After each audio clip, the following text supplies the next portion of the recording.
Kabanata 51. Ano? Napasigaw si Miss Longman sa pagtataka. Si Charlotte, na nakarinig sa mga salita ni Lexi, ay nataranta. Sumigaw siya, ano ang nangyari? Ano ang nangyari sa aking mga anak? Isang matangkad na lalaking nakaitim na nakamaskara at nakakap ang kumidnap sa kanila at nakatakas mula sa likod ng paaralan. Hinabol na siya ng mga security guard. Kunin mo sila dali, sigaw ni Zachary. Oo, Mr. Noct. Agad na tinakbo ni Ben ang lalaki kasama ang kanyang mga kampon. Gulong-gulo ang isip ni Charlotte. Nanginginig ang kamay niya sa phone, at sumisigaw siya sa phone niya. Hello, anong nangyayari? Miss Wind, huwag kang mabalisa. Makinig ka sa akin. Pagkatapos, ipinaliwanag ni Miss Longman kung ano ang nangyari kay Charlotte. Matapos marinig ang kwento, nanghina ang mga paa ni Charlotte, at bumagsak siya sa lupa. Hindi niya alam kung kailan natapos ang tawag niya. Ang tanging ginawa niya ay ang paghawak sa kanyang dibdib habang pinapaalalahanan ang sarili na manatiling kalmado. Habang nagmamadaling umuwi si Charlotte, tinawagan niya si Mrs. Berry. Gayunpaman, hindi sinasagot ni Mrs. Berry ang kanyang tawag. Naisipan niyang tumawag ng pulis, ngunit hindi niya alam kung sino ang kidnapper. Ang pagtawag ba sa mga pulis ay magpapalubha sa kanila at papatayin nila ang aking mga anak? Habang tumatakbo ang mga pag-iisip sa kanyang isipan, tumawag si Mrs. Berry. Oo, Miss. Mrs. Berry, nasaan ka?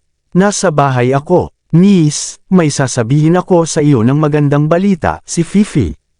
Bago pa natapos ni Mrs. Berry ang kanyang pangungusap, isang malakas na kalabog ang lumabas mula sa speaker. Pagkatapos, natapos ang tawag.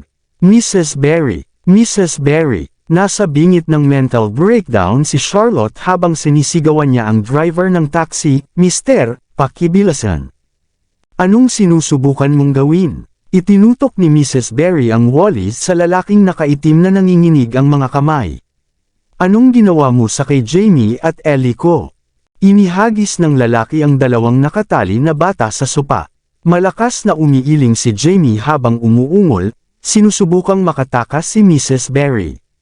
Sa kabilang banda, humihikbi si Ellie, ngunit nakatikip ang kanyang bibig, at tahimik ang kanyang mga hikbi. Nasaan ang loro? Ang titig ni Tigress ay tahasang nakamamatay habang humahakbang siya patungo kay Mrs. Berry. Ano? Nauutol na sabi ni Mrs. Berry habang nanginginig na mga hakbang paatros. What are you trying to do? Don't do anything absurd. Walang masyadong pera dito. You're robbing the wrong place. Akala niya ay magnanakaw ang lalaki. Tinatanong kita, nasaan ang loro? Tanong ni Tigress. Iito ay, masamang tao, masamang tao. Bago pa makapagsalita si Mrs. Berry, nagboses si Fifi sa balcony. Sabay takbo ni Tigress sa balcony. Jamie, Ellie. Inihagis ni Mrs. Berry ang kanyang wallis sa tabi habang nagmamadaling kinalasan ang dalawang bata. Sa sandaling lumabas ang tape ni Jamie, ipinaalala niya, Mrs. Berry, tawagan ang mga pulis ngayon. Tama. Nag-aalalang hinawakan ni Mrs. Berry ang kanyang telepono. Tatawag na sana siya ng pulis, narinig niya si Fifi na sumisigaw, tulong. Fifi. Walang pag-aalinlangan, sumugod si Ellie bitbit ang wallis habang sinisigawan ang lalaki, bitawan mo ang Fifi ko. Ellie, sumugod si Jamie gamit ang kanyang maliliit na kamao. Sa isang mabangis na ekspresyon, pinandilatan niya ang lalaki at sinangga si Ellie. Inilibot ni Tigress ang kanyang mga mata. Ang mga batang ito ay hindi man lang nagkakahalaga ng kanyang atensyon. Hinawakan niya ang hola ng loro, at bubuksan na sana ito, nang iwagayway ni Ellie ang wallis sa kanyang binti. Bitawan mo ang Fifi ko. Hayaan mo. Hinawakan ni Tigress ang wallis sa kalagitnaan ng pag-indayog at madaling naputol ito sa kalahati. Pagkatapos ay gumawa siya ng nakakatakot na titig para takutin ang bata. Napaluha si Ellie, natakot, at ang kanyang matambok na mukha ay naging kasing pula ng isang kamatis. Nangilid ang mga luha sa kanyang malalaking mata bago ito bumagsak sa kanyang mga pisngi. How dare you bully my sister? Nang makita ni Jamie ang kanyang kapatid na umiiyak, kumuha siya ng paniki at sinimulan itong iduyan kay Tigress. "Brat, ang lakas mo!" Napaatras si Tigress ng ilang hakbang dahil sa pag-indayog ng bata. Ang lalaki pagkatapos ay umungal, "Umalis ka, kung hindi, kukunin kita. Bitawan mo ang mga anak ko." Sumulong si Mrs. Berry na may dalang kutsilyo sa kusina. Ang mabibigat niyang pagtapak ay tila yumanig sa buong bahay. Nang malapit ng kumilos si Tigress, napagtanto niyang nasa ibaba ang sasakyan ng mga Noct. Hindi na nagkakaroon ng luho ng oras, sinipa niya si Mrs. Berry sa isang tabi bago itinulak ang dalawang bata. Hawak sa braso ang parrot cage, tatakbo na sana siya. Sa hindi inaasahang pagkakataon, napatid siya ni Jamie. Nalalayan niya ang sarili sa dingding at hindi nahulog, ngunit ang hola sa kanyang mga kamay ay bumagsak sa lupa. Nabuksan ng bumangga ang hola, at mabilis na lumipad palabas si Fifi.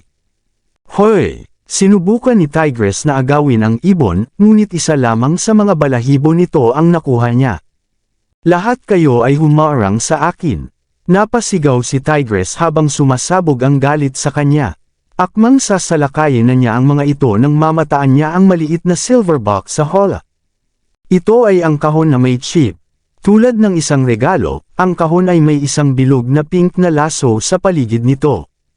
Inalog-alog ni Tigress ang kahon, at narinig niya ang mga ingay na lumalabas dito, na nagpapahiwatig na may laman ito. Tuwang-tuwa siya, sumimangot siya, kasing dali ng ABC na makuha ito. Hindi mo iyon makukuha." Si Mrs. Berry ay sumugod sa kanya. "Tumabi ka, akin na to sa simula." Naglabas si Tigress ng punyal at itinutok sa kanya. Nanginginig, tumayo si Mrs. Berry sa kanyang kinatatayuan. Maya-maya, may grupo ng mga tao na pumasok sa bahay. Hawak ng mahigpit ang kahon, tumalon si Tigress mula sa balkonahe. "Manatili ka dyan." Nang makita ni Ben si Tigress na nakatakas dala ang kahon, mabilis niyang hinabol siya kasama ang kanyang mga nasasakupan. Samantala, umiiyak si Ellie sa sahig ng balkonahe. Namumula pa rin ang mukha niya sa pag-iyak, at tuloy-tuloy ang pagpatak ng mga luha niya. Fifi ko. Ellie, tingnan mo. Nakabalik na si Fifi." Tinuro ni Jamie ang malapit na bubong. Sa katunayan, si Fifi ay nagpapakpak ng kanyang mga pakpak habang ito ay bumalik. Damapa ito kay Fifi at ipinahid ang maliit nitong berdeng ulo sa mukha niyang naluluha. Ellie. Mabilis na niyakap ni Ellie si Fifi habang ginagamit ang mamasa-masa niyang kamay para marahang tapikin ang ulo nito. Tanong niya habang humihikbi, "Bakit ang daming taong nagsisikap na makuha ka? Isa ka bang mythical bird?" Ito ay dahil si Fifi ay nakalunok ng isang mahalagang chip. Kumunat ang noo ni Jamie habang taimtim na nagpapaliwanag. Nandito sila para sa chip. Robbie, Jamie, Ellie, Mrs. Berry. Nagmamadaling pumasok si Charlotte sa bahay. Nang makita niya ang sirang pinto at ang gulo ng bahay niya, naisip niya na may kahindik-hindik na nangyari sa kanyang pamilya. Sa sobrang takot niya ay nanghina ang kanyang mga paa. "Mommy!" Parehong tumakbo palabas ng balcony sina Jamie at Ellie at tumalon sa mga bisig ni Charlotte. "Mommy, natakot ako. Isang masamang tao ang kumidnap sa akin at kay Jamie." Pagkatapos ay sinabi ni Ellie kay Charlotte ang nangyari kanina, sa pamamagitan ng mga salita at kilos. Sabik na idinagdag ni Jamie, "Mommy, ninakaw ng lalaking iyon ang chip." "Anong chip?" tanong ni Charlotte. "Yung nilunok ni Fifi," paliwanag ni Jamie. "Nandito sila para sa chip. Hindi yun mahalaga. Ang mahalaga lang ay ligtas ka." Niyakap ng mahigpit ni Charlotte ang dalawa. "Nasaan si Robbie?" "Wala si Robbie dito." Nagpanik si Mrs. Berry. "Nako, don't tell me inagaw nila si Robbie." "Ano?" Nawala ang kulay sa mukha ni Jamie nang imungkahi niya, "Bakit hindi natin tawagan ang mga pulis?" Muling tumulo ang mga luha sa malalaking mata ni Ellie. Tumagilid pababa ang sulok ng kanyang mga labi, at tila may iyak na naman siya. "Yes, we should. Tatawagan ko sila ngayon." Agad na kinuha ni Charlotte ang kanyang cellphone. Maya-maya, may pamilyar na boses ang narinig mula sa likuran niya. "Mommy! Robbie! Inikot ni Charlotte ang kanyang ulo upang makita ang kanyang panganay na anak, at halos tumulo ang mga luha sa kanyang mga mata. I'm glad you're back. Tinakot mo ako. Okay lang ako. Tulad ng isang maliit na may sapat na gulang, sinimulan ni Robbie na suriin ang kanyang mga kapatid. Ayos ka lang ba? Sinabi ni Miss Cheney na kinidnap ka, at natakot ako. Susundan ko sana ang mga bodyguard mula sa Divine Corporation para iligtas ka, ngunit tumanggi silang isama ako. Si Miss Cheney ang nagpabalik sa akin. Ano, yung mga bodyguard ng Divine Corporation? Paano mo nalaman yung mga taga-Divine Corporation, Robbie? Anong nangyari? Mabilis na tinanong ni Charlotte si Robbie na ipaliwanag kung ano ang nangyayari. May ilang misteryosong lalaki ang dumating para tanungin ako tungkol sa chip ngayon, at nalilito ako sa kanilang mga tanong. Nalaman ko lang na inakala nila na si Jamie iyon pagkatapos makita ang footage ng surveillance. Pagkatapos ay ikinwento ni Robbie sa iba ang nangyari sa kanya ng detalyado. Hindi makapaniwala si Charlotte, hindi niya akalain na ang chip na sinasabi ni Jamie ay totoo, at ito talaga ang chip na nawala sa Divine Corporation. Wow! Kaya nasa chip na iyon ang lahat ng mga lihim ng kanilang bagong teknolohiya. Hindi nakakagulat na lahat sila ay nag-aaway tungkol dito. Naramdaman ni Jamie na parang may ginawa siyang hindi makapaniwala, kaya ngumisi siya at medyo natuwa. Napakatagal ko nang pinuprotektahan ang chip. Ano ang ibig mong sabihin? Pinangunahan mo ang mga lobo sa kulungan ng mga tupa. Robbie's brows were knitted as he reprimanded, "You don't even know that man in black, so you shouldn't have taken his things. We're lucky na walang nangyari sa atin ngayon. Ano ang gagawin namin kung may mangyari sa inyo ni Ellie?" Hindi man lang ako nakareact hanggang sa inilagay niya ang bagay sa aking bulsa. Ngumisi si Jamie, hindi nasisiyahan sa mga salita ng kanyang kapatid. At saka, sinabi ko sa inyo na nilunok ni Fifi ang chip, ngunit wala sa inyo ang naniniwala sa akin. This is my fault. Mommy didn't think it'd be such a grave matter, paghingi ng tawad ni Charlotte kay Jamie. Kung pagtutuunan ito ng pansin ni Mommy, hindi mangyayari ang ganito. Ninakaw na ng masamang tao ang chip, at hinahabol siya ng mga tao mula sa Divine Corporation. Wala na itong kinalaman sa atin, pagtatapos ni Robbie na nakatagilid ang ulo. Hindi naman, biglang bulong ni Mrs. Berry. Bakit? Naguguluhan ang tingin ni Charlotte sa kanya. Naglakad si Mrs. Berry sa pintuan upang tumingin sa paligid, sinisiguradong walang malapit sa bahay nila bago siya nagmamadaling isinara ang pinto. Noon lang siya bumalik at bumulong sa kanila. Wala sa kahon ang chip. Ano? Lahat ng tao ngayon ay nakatingin sa kanya na nagtataka. Wala sa loob ang chip. Ano ang nasa loob? It's... Natigilan si Mrs. Berry habang nakatingin kay Fifi sa mga bisig ni Ellie. Ibinaon ni Fifi ang ulo nito sa ilalim ng pakpak nito na tila nahihiya. Mr. Knock, tumakbo si Tigress dala ang chip.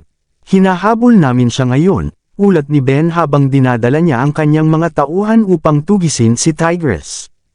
Bastos ka, tumango si Zachary, kung hindi mo makuha ang chip, huwag ka nang bumalik.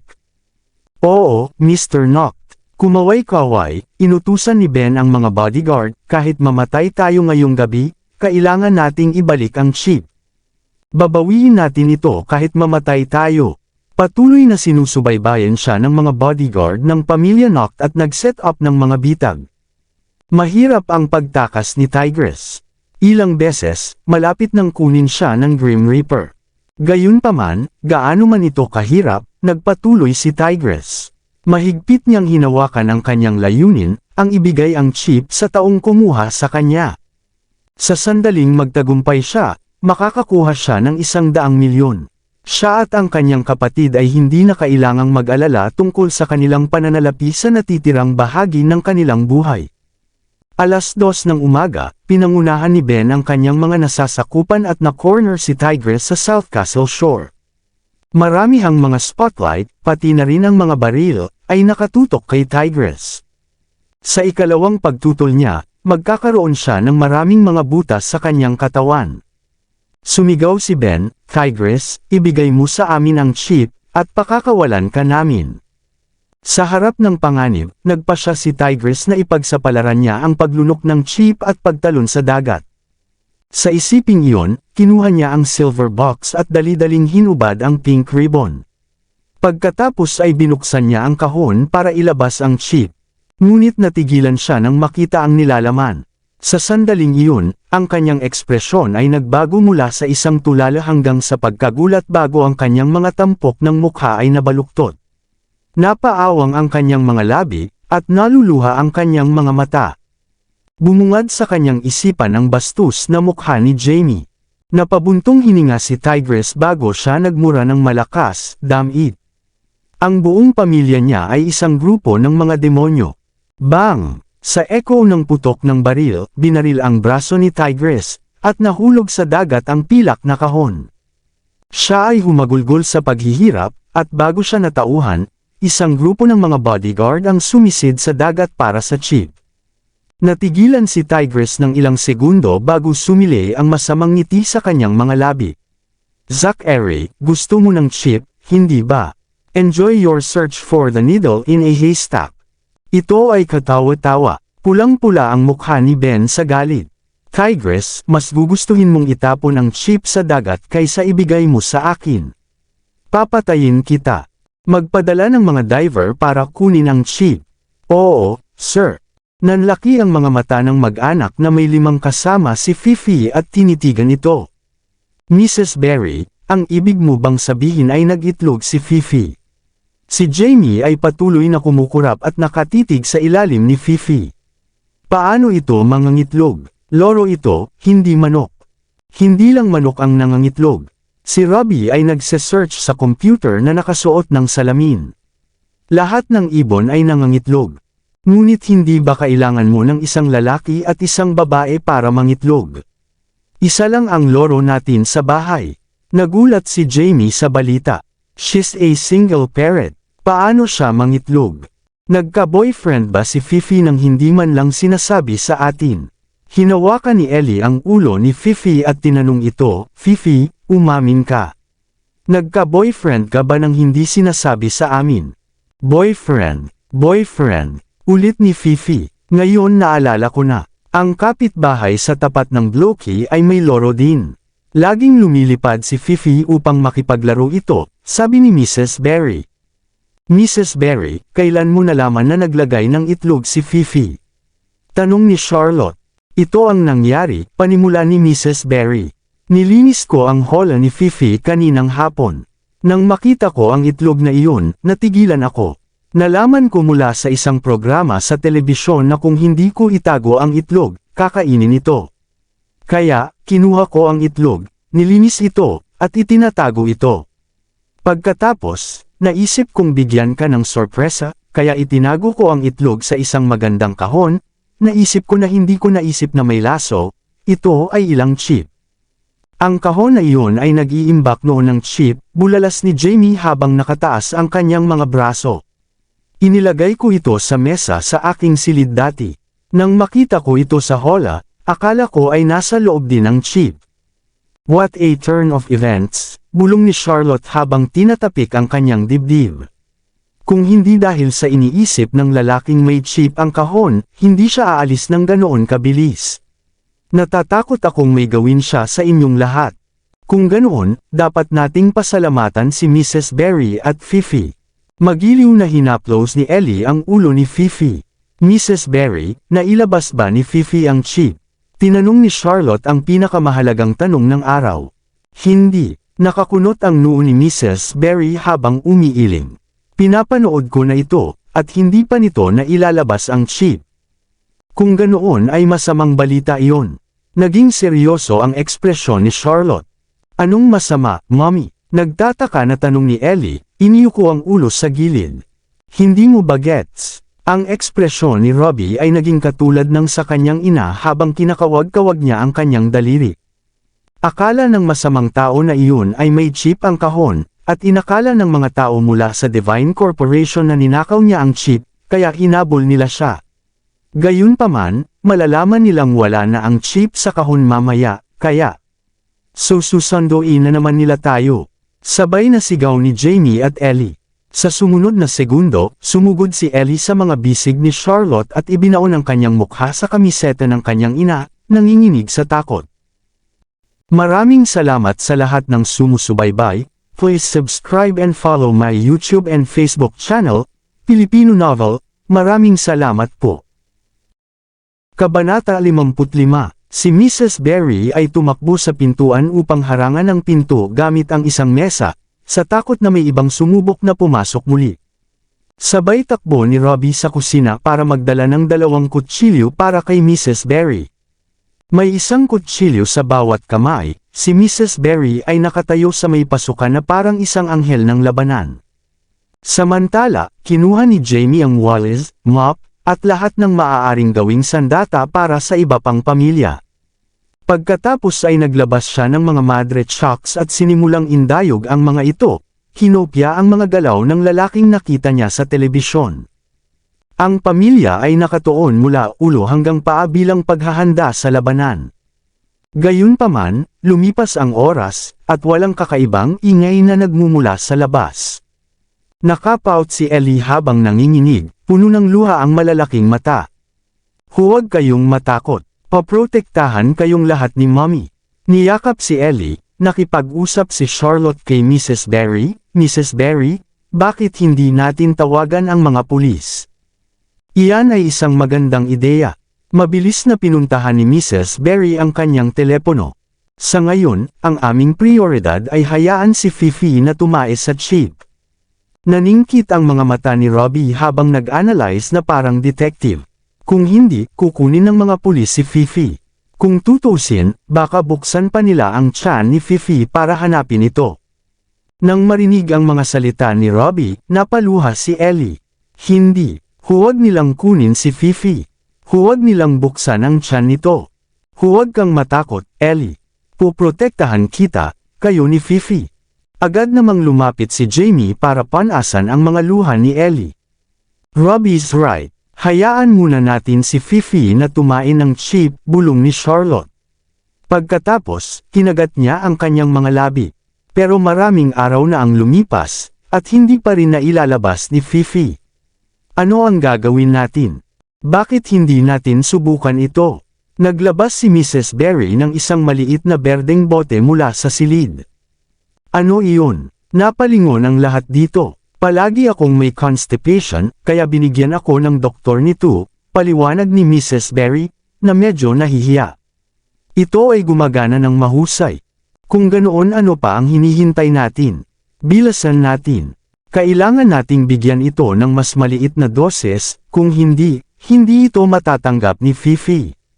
Bibigyan natin ito ng 10 ng karaniwang doses. Makalipas ang kalahating oras, hinintay ng buong pamilya ang tae ni Fifi. Napayuko si Fifi at tumawag muna ng mahina bago ito nagsimulang maglakad sa kulungan. Napasimangot naman si Ellie, kunin kaya ng tiyan ni Fifi. Mukhang masama ang pakiramdam. Masama ang pakiramdam ko bago ako tumae din. Hinimas-himas ni Jamie ang tiyan habang nakaawang nakatingin kay Fifi. Fifi, hintayin mo muna ako. Mas gaganda ang pakiramdam mo kapag tumae ka. Kung hindi, ang mga masasamang tao ang magbubukas ng tiyan mo. Tumigil ka, sigaw ni Ellie habang pinuputol si Jamie. Siya ay palaging isang nakakatakot na pusa, at siya ay natakot matapos marinig ang mga salita ni Jamie. Okay, titigil na ako. Nang lumabas sa bibig niya ang mga salita ni Jamie, sumigaw si Robbie, It's Pupang. It's Pupang. Look. Pagkatapos ay ibinalik ng buong pamilya ang kanilang atensyon sa kay Fifi, at tinitigan nila ang puwitan nito, naghihintay ng resulta. Diyos ko, hayaan mo si Fifi na tumae ng chip. Habang nagdadasal si Ellie, tuluyang tumae si Fifi ng isang tumpok ng matubig na tae. Sa pagkakataong ito, hindi na nila kinailangan pang gumamit ng sanga para maghanap sa tae. Sa isang sulyap, nakita na nila ang golden chip. Naghiyawan ang buong pamilya habang nag-high five sa isa't isa. Tuwang-tuwa sila na parang nanalo ng jackpot. Mabilis na inilabas ni Mrs. Berry ang chip at nilinis ito bago ibinigay kay Robbie. Pagkatapos ay inilagay ni Robbie ang chip sa isang itim na kahon at ibinigay ito kay Charlotte. "Mommy, pwede na kayong tumawag ng mga pulis." Kinuha ang kahon, tatawag na sana si Charlotte ng mga pulis, nang may kumatok na ingay mula sa pinto. Halos lahat ng tao sa bahay ay napatalon sa gulat. Agad na tumakbo si Mrs. Berry sa pintuan gamit ang mga kutsilyo sa kusina. Samantala, parehong nakatayo sa likod ng pinto sina Robbie at Jamie na may dalang mga armas. Kasabay nito, si Ellie ay nagtatago sa likod ni Charlotte, ang kanyang kamay ay nakahawak sa kamiseta ng kanyang ina habang siya ay nanginginig. "Huwag kang matakot," pag-aaliw ni Charlotte. Pagkatapos ay huminga siya ng malalim at sinabing, "Sino ito?" Maliban sa katok, walang ibang tunog na nanggagaling sa labas, at mas natakot ang mga bata. Maging ang mga kamay ni Mrs. Berry na may hawak na kutsilyo ay nanginginig. Hawak ang isang maliit na kutsilyo, dahan-daang lumapit si Charlotte at tumingin sa siwang ng sirang pinto. Kasabay nito, ang isang mata ay nakatitig sa puwang mula sa labas. Nang makita ng dalawang mata ang isa't isa, nagsimulang maghiyawan ang magkabilang panig. Naghiyawan ang mga bata kasama ang kanilang ina. "Tawagan ang mga pulis, bilis!" Nagmamadaling sinubukang kunin ni Charlotte ang kanyang telepono. "Teka lang, sandali, I think it's Zach." Sa pagtingin sa pagitan, napagtanto ni Mrs. Berry na ito nga ang security guard, si Zach Jones. Agad niya itong pinagbuksan ng pinto. "Mrs. Berry, nasa bahay ka na." Tatawag na sana si Zach para sa backup sa pamamagitan ng kanyang walkie-talkie nang makita niya si Mrs. Berry at tumigil. "Tinakot mo ako. Akala ko may nangyari sa bahay mo." "May nangyari. May isang magnanakaw na pumasok sa aming bahay upang magnakaw ng isang bagay kanina, ngunit sama-sama naming pinalayas siya." Sakto namang pinutol ni Charlotte si Mrs. Berry. Ayaw niyang malaman ng ibang tao ang tungkol sa chip, o mas maraming problema ang maaaring lumitaw. "Ano, tumawag ka na ba ng mga pulis?" tanong ni Zach habang nag-aalala. "Hayaan akong suriin kung may nawala sa akin bago ako magpasya kung tatawag ako ng mga pulis o hindi," nakangiting sabi ni Charlotte. Tapos, iniba niya ang topic. "Zach, nag-aalok ba ang iyong kumpanya ng anumang serbisyo para sa pag-aayos ng pinto? Sa tingin ko kailangan mong magpalit ng bagong pinto." Sandaling tiningnan ni Zach ang kalagayan ng pinto. "Mayroon kaming mga bagong pinto sa presyong 4,800. Kasama rin ang mga kandado. 4,800. Nakaramdam si Charlotte ng pananakit ng ulo nang marinig ang presyo. "Interesado ka ba?" tanong ni Zach. "Bibigyan kita ng 10% diskwento." 20. Nakipagtawaran si Mrs. Berry. "Dahil magkapit-bahay tayo." Sa pagtingin sa mga kutsilyo sa kusina sa kanyang mga kamay, kinilig si Zach at sumang-ayon, "Sige. 20% of it is.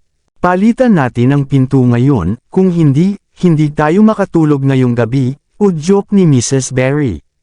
"Sige." Pagkatapos ay sinabi ni Zach sa kanyang mga kasamahan na pumunta sa bahay ni Charlotte upang baguhin ang pinto. Pagdating nila, nakatayo sa gilid si Mrs. Berry habang ginagawa nila ang pinto. Samantala, naghanda ng simpleng hapunan si Charlotte para sa 3 bata bago niya pinanood ang mga ito na naghuhugas at pinatulog. Nang magkaayos na ang mga bata, hawak-hawak ni Charlotte ang kanyang telepono habang nagmumuni-muni sa buong araw sa sopa. "Dapat ko bang tawagan ang mga pulis? Kung tatawag ako ng mga pulis, hihilingin nila sa akin na linawin ang lahat ng nangyari. Kapag nangyari iyon, malalaman ng devil na iyon na ang batang may chip ay akin. Iisipin ba niya na ako ang nagsabi sa aking anak na magnakaw ng chip? Baka mawalan ako ng trabaho, at baka kasuhan pa niya ako ng pagnanakaw.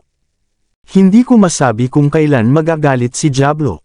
Kung talagang gusto niya akong sisihin dito, hindi ako makakatakas ng hindi nasasaktan. Bukod dito, kapag nabunyag na ang bagay na ito, malalaman din ang pagkakakilanlan ng aking mga anak. Susubukan ba ni Escort na kunin sa akin ang mga anak ko?" Sa pag-iisip na iyon, ibinasura ni Charlotte ang paniwala na tumawag ng pulis. Gayunpaman, napagtanto din niya na maaaring habulin muli sila ng mga lalaking nakaitim kung hindi kasali ang mga pulis. Bagamat walang nangyari sa kanila ngayon, hindi sila maaaring mabuhay sa natitirang bahagi ng kanilang buhay tulad ngayon. Tapos na sila sa pinto. Kumita na sila ng mahigit 4,000 sa pagpapalit lang ng pinto. Napakagaan ng buhay nila. Dapat nakipagtawaran ako para sa mas magandang presyo. Pagkatapos paalisan ng mga lalaki, isinara ni Mrs. Berry ang pinto at binuksan ang telebisyon. Hininaan niya ang volume habang naglilinis. Ito ay isang ugali niya. Kasalukuyang ipinapalabas ng channel ang late night news.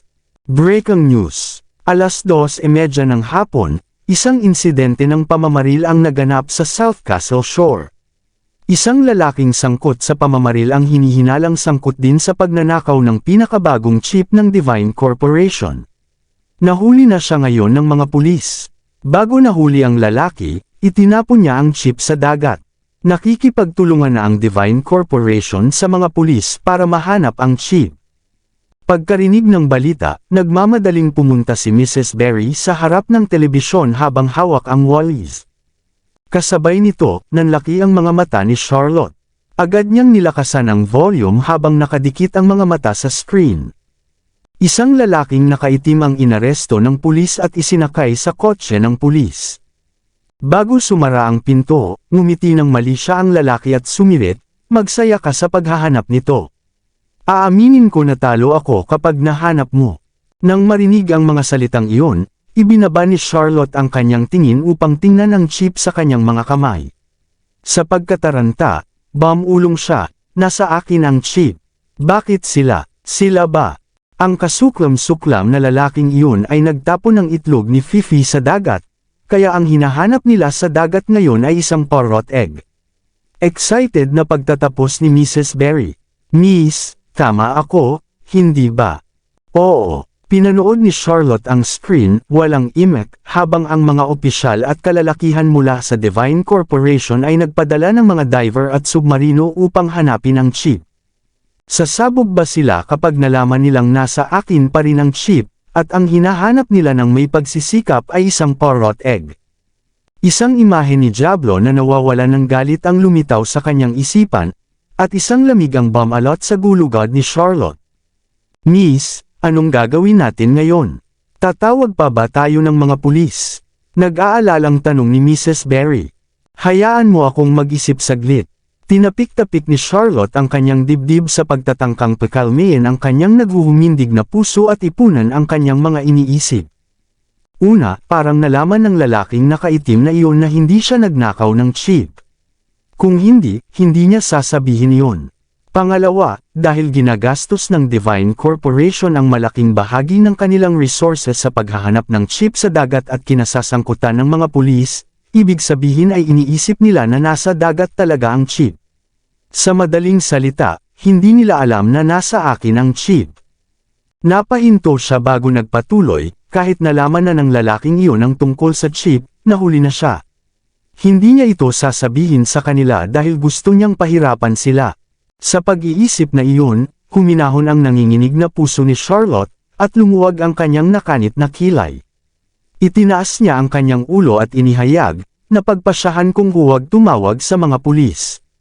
"Ha? Bakit hindi?" tanong ni Mrs. Berry. "Dahil nagtatrabaho ako ngayon sa Divine Corporation," paliwanag ni Charlotte. "Kung tatawag ako ng mga pulis, baka isipin nila na ako ang magnanakaw. Baka mawalan ako ng trabaho o mas masahol pa ang kahihinatnan." "Naiintindihan ko," ungol ni Mrs. Berry.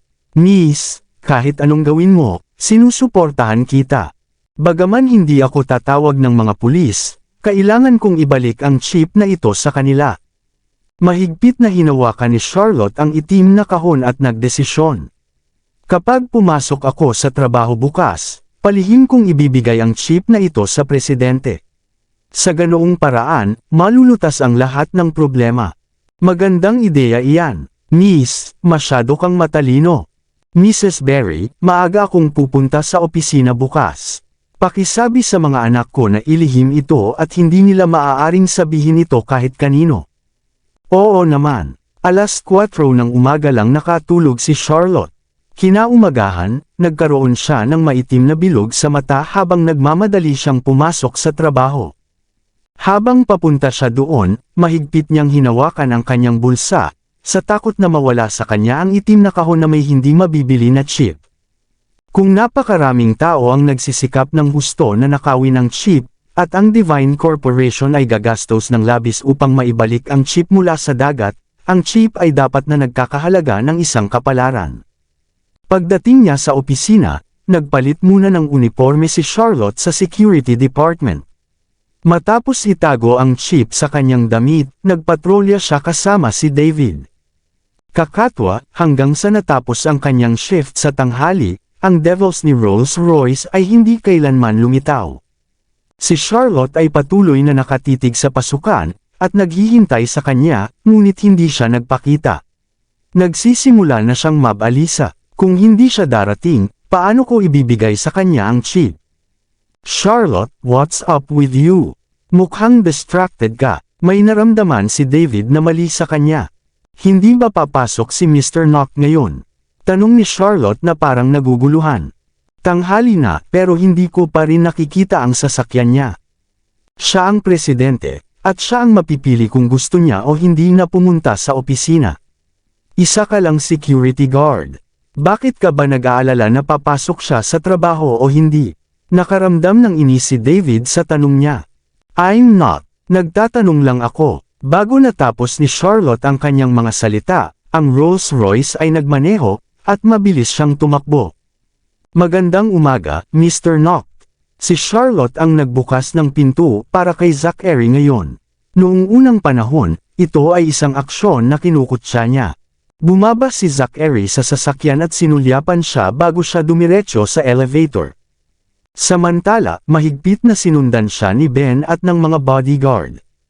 Mr. Knock, hahabulin sana siya ni Charlotte nang mapansin niyang naka-Bluetooth earpiece si Zachary, at siya ay tumatawag. E-interrogate si Tigress. Baka yung itinapon niya sa dagat yung box lang. Baka wala yung chip sa loob. Baka sa ibang lugar niya itinago yung chip. Nang marinig ang mga salitang iyon, bumilis ang tibok ng puso ni Charlotte. O Diyos, talagang nahulaan ni Diablo ang nangyari. Hindi naman talaga siya dapat guluhin. Kung hindi ko ibabalik sa kanya ang chip sa lalong madaling panahon, hindi ko maisip kung ano ang susunod na mangyayari. Sakto namang napaisip si Charlotte, pumasok na si Zachary sa elevator. Hinawakan niya ang chip sa kanyang bulsa habang nag-iisip. Paano ako hahanap ng dahilan para pumunta sa level 68? Paano ko ibabalik ang chip na ito kay Zachary nang hindi niya napapansin? Walang pagkakataon si Charlotte na pumunta sa level 68 ngayon, at hindi niya hiniling sa kanya na padalhan siya ng almusal o linisin ang swimming pool.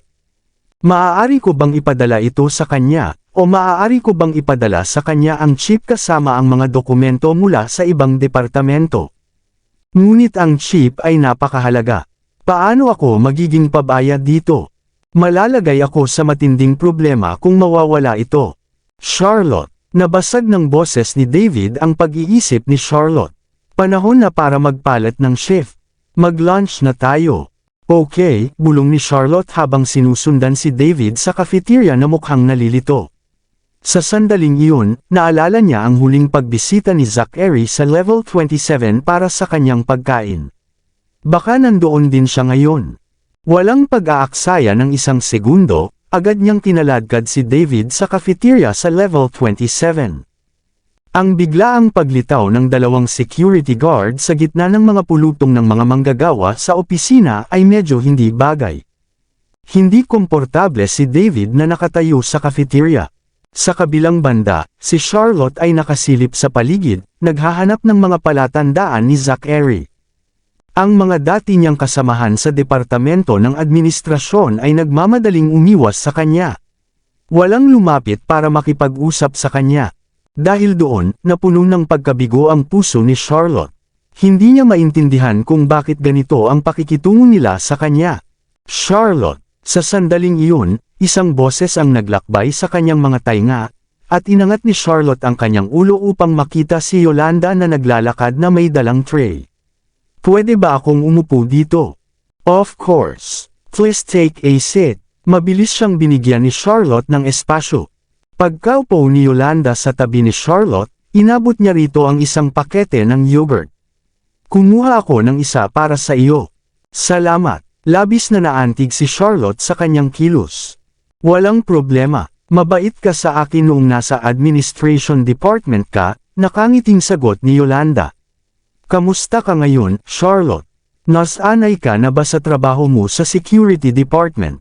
It's not bad. Mabait sa akin ang mga kasamahan ko. Ipinakilala ni Charlotte si David sa kanya. This is David. We are in the same shift. Hello, David. Ako si Yolanda. Hello, Yolanda. Parehong nagbati sina Yolanda at David. Pagkatapos, bumulong si Yolanda kay Charlotte. Charlotte, alam mo ba ang tungkol dito? Si Mr. Holt ay nareassign sa isang guard position sa parking lot. Alam ko. Tumango si Charlotte. Kamakailan lamang ay nagtatrabaho siya sa parking lot, ngunit hindi niya nakilala si Wesley. Naisip niya ito bilang isang bagay na maswerte, dahil ayaw na niyang makita pa ang lalaking iyon. Alam mo ba kung bakit? Nagtataka si Yolanda. Hindi ako sigurado. Ayaw itong banggitin ni Charlotte, dahil hindi niya ito inisip na isang bagay na dapat ipagmalaki. Oh, hindi na itinuloy ni Yolanda ang paksa. I was just curious, and that's why I asked. Sana hindi mo ito isapuso. Ayos lang. Napalingon si Charlotte sa entrance ng cafeteria. 12:30 na, pero wala pa rin siya. Hindi ko akalain na darating siya ngayon. Charlotte, kailangan ko munang umalis. May mahalagang board meeting, at kailangan kong ipadala ang mga dokumento sa level 68. Tumayo si Yolanda, dala ang kanyang tray. Pwede ba akong sumama sa iyo? Napabulala si Charlotte. Sa susunod na segundo, idinagdag niya, natatakot ako na ito ay masyadong nakakapagod para sa iyo, kaya gusto kong tulungan kang kunin ang mga dokumento. Sure, let's go. Tandaan mong manatili sa tabi ko pagkarating natin sa level 68. Naiintindihan mo ba? Paalala ni Yolanda kay Charlotte. Naiintindihan. Ungol ni Charlotte habang nag-iisip ng paraan para makalusot sa opisina ni Zachary. Hey, Charlotte, biglang sabi ni Yolanda. Kasali ka ba sa kaso ni Mr. Holt? Ilang sandali pa ay nairehistro ni Charlotte ang mga sinasabi ni Yolanda. Well, isa lang akong intern, kaya walang paraan na madadami ako sa mga ganitong kaso. So, inosente ka? Tanong ni Yolanda na nakatitig ng diretso sa kanyang mga mata. Oo, anong meron? Tanong ni Charlotte na nakataas ang isang kilay. Bakit siya interesado sa kasong ito? Wala, nakangiting sabi ni Yolanda.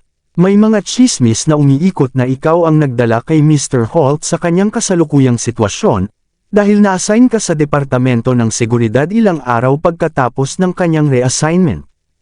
Sige, so, anong issue? Tanong ni Charlotte. Natigilan si Yolanda at pilit nang umiti sa kanyang mukha. I'm concerned about you. Ang babaeng tulad mo ay hindi bagay na maging security guard. Oh, sabi ni Charlotte. Bago pa siya makapagsalita, bumukas na ang pinto sa elevator sa level 68. Mabilis na lumabas si Charlotte, dala ang mga dokumento nang lumabas si Yolanda sa elevator at iminuwestra ang koridor sa tabi nila. Sa ganitong paraan, pakiusap. Inihatid nila ang mga dokumento sa silid ng pagpupulong para kolektahin ng sekretarya ng Pangulo, at nakalusot si Charlotte ng kausap ni Yolanda ang sekretarya. Nagkunwaring hindi napansin ni Yolanda ang mabilis niyang pagtakas. Tanghal iyan na noon, at halos walang gumagala sa koridor sa level 68. Mabilis na nahanap ni Charlotte ang opisina ng presidente, at itinaas niya ang kanyang kamay para kumatok sa pinto, para lang sumuray-suray pa atras nang may sumigaw na lalaki sa loob, lumabas ka. Nanginginig siya at idinikit ang tenga niya sa pinto para makarinig. Pakiusap, Mr. Knock, patawarin mo ako. Gagawin ko ang lahat para manatili. Boses iyon ni Wesley Hall. Natigilan si Charlotte. Anong ginagawa niya dito? Mr. Hall, sinubukan mong halayin ang isang babaeng empleyado. Maaaring mas masahol pa sa natanggap mo ang parusa sa iyo. Ano ang iniisip mong magandang ideya ang pagpaplano laban sa iba sa car park kung saan ka nakatalaga? Hinding-hindi ka mapapatawad ng Pangulo dahil dito. Boses iyon ni Ben. Hindi totoo. Ang pagsira sa mga security camera sa car park ay hindi maitatago ang iyong mga krimen. Bawat sasakyan sa car park ay may video recorder, kaya lahat ng iyong kasuklam-suklam na aksyon ay nahuli pa rin sa camera. Ako, gusto ko lang maghiganti kay Charlotte Wynne. Sinira niya ang buhay ko. Ang pananakit ng iba o pag-istorbo kay Mr. Noct ay hindi naging bahagi ng aking mga plano. Yan ba ang confession mo? Napangisi si Ben. Ben, kunin mo itong maruming basura sa opisina ko. Sigaw ni Zachary. Oo, Mr. Noct, sagot ni Ben. Papunta na ang mga pulis, Wesley Hall. Sana'y magbago ka na pagkatapos mong makalabas sa kulungan. Tumawag kayo ng pulis. Nauutol na sabi ni Wesley. I'm literally begging you right now. Bakit hindi mo na lang ako bitawan?